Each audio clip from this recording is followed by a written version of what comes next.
जय श्री गणेश दोस्तों। हमारी आज की कहानी है मन मर्जी। कहानी अच्छी लगे तो प्लीज चैनल को सब्सक्राइब कर लीजिएगा। अब शुरू करते हैं कहानी। पापा, ये गिलास यहाँ टेबल पर नहीं, अंदर सिंक में रख कर आइए। अभी निधि ऑफिस से आएगी तो गुस्सा करेगी। उसे ये सब फैलावरा पसंद नहीं है। और आप अपना ये अखबार, किताबें, चश्मा और दवाइयाँ भी यहाँ से हटा लीजिए। ड्राइंग रूम साफ सुथरा होना चाहिए। मैं निधि के लिए कॉफी चढ़ा देता हूँ। विजय ने नरेश बाबू से कहा और अपने काम में लग गया। नरेश बाबू का भी हार्ट का ऑपरेशन हुआ था। बेटे के बुलावे पर उसी के शहर में आ गए थे ताकि अच्छे अस्पताल में इलाज हो सके। इलाज चल ही रहा था। अभी डॉक्टर ने कुछ दवाइयां दी थी जो समय पर लेनी थी। उनकी पत्नी कविता जी तभी कमरे में आई और सारा कमरा साफ करने लगी। कहीं कुछ रह गया तो बहू कल की तरह फिर से गुस्सा करेगी। गिलास खुद ही उठाकर अंदर रख आई। विजय, तेरे बाबूजी और मेरे लिए भी चाय चढ़ा दे। मौसम बड़ा ठंडा हो रहा है। उन्होंने कॉफी बना रहे बेटे को कहा, अरे मम्मी, अभी तो आप दोनों ने चाय पी है और फिर से चाय चाहिए। थोड़ा नियंत्रण में रहना सीखिए। बार बार क्या चाय पीना और खाना। बेटे विजय के मुंह से ये सब सुनकर कविता जी भुजक्की रह गई।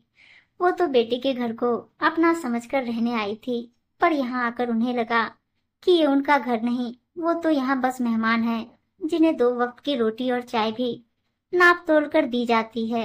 अपने गांव के घर में वो जब कभी चाय पी लेती थी, मन मर्जी से कुछ भी खा लेती थी, पर यहाँ तो बेटे के घर में उन्हें बहुत सोच समझकर बोलना पड़ता है। मजबूरी में यहाँ आई थी। वो और नरेश बाबू अच्छे भले गांव में रह रहे थे। अचानक से नरेश बाबू की तबीयत बिगड़ने लगी और उन्हें सांस लेने में दिक्कत होने लगी। गांव के डॉक्टर को दिखाया, पर वो दवाई ज्यादा काम न कर सकी। विजय को बताया तो उसने गांव से शहर आने को कहा, क्योंकि गांव में इलाज की सुविधाएं नहीं थी। कविता जी जैसे तैसे नरेश जी को शहर ले आई। वहां डॉक्टर को दिखाया तो काफी महंगा इलाज बताया। मम्मी, आपके पास पापा के इलाज के पूरे पैसे हो तो मैं आगे बात करूं, वरना देख लीजिए। विजय ने बिना लाज लपट के बोला, अपने आंसू आंखों में रोकते हुए। उन्होंने बेटे के हाथों में फसल से आए पूरे पैसे रख दिए। तब जाकर विजय ने उन्हें डॉक्टर को दिखाया और इलाज शुरू करवा दिया। कविता, यहाँ से चलो। मैं यहाँ नहीं रहना चाहता हूँ। मेरा यहाँ मन नहीं लगता। मुझे यहाँ क्यों ले आई? इस घर में मेरा दम घुटता है। ये बेटे का घर है, हमारा नहीं। नरेश बाबू बोले जा रहे थे, आप चुपचाप लेटे रहिए। अब ये डॉक्टर की दवाइयाँ मुझ कम पढ़ी लिखी को तो समझ नहीं आती है, इसलिए मुझे यहाँ आना पड़ा।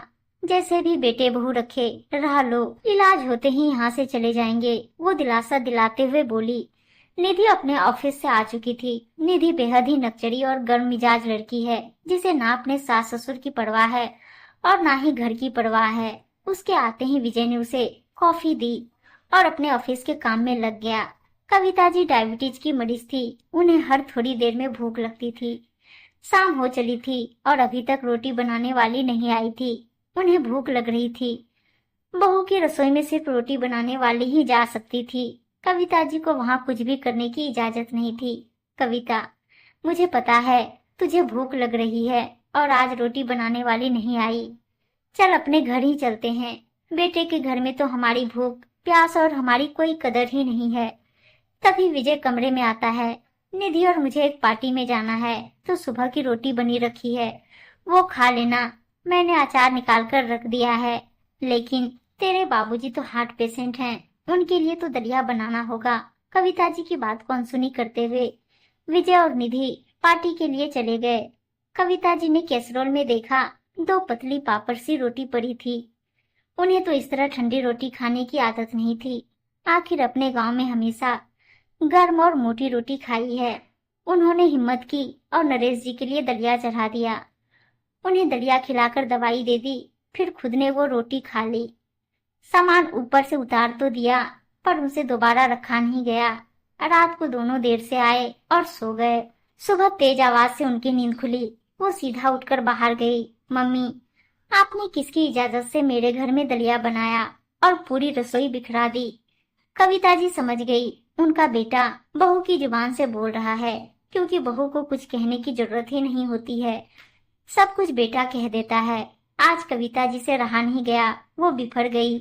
हाँ, पता है ये तेरा घर है और तेरे घर में तेरी ही चलती है। ये बात अलग है कि ये तेरा फ्लैट तेरे बाबूजी ने अपनी जमीन बेचकर तुझे दिलाया था। इस घर पर हमारा कोई हक नहीं है।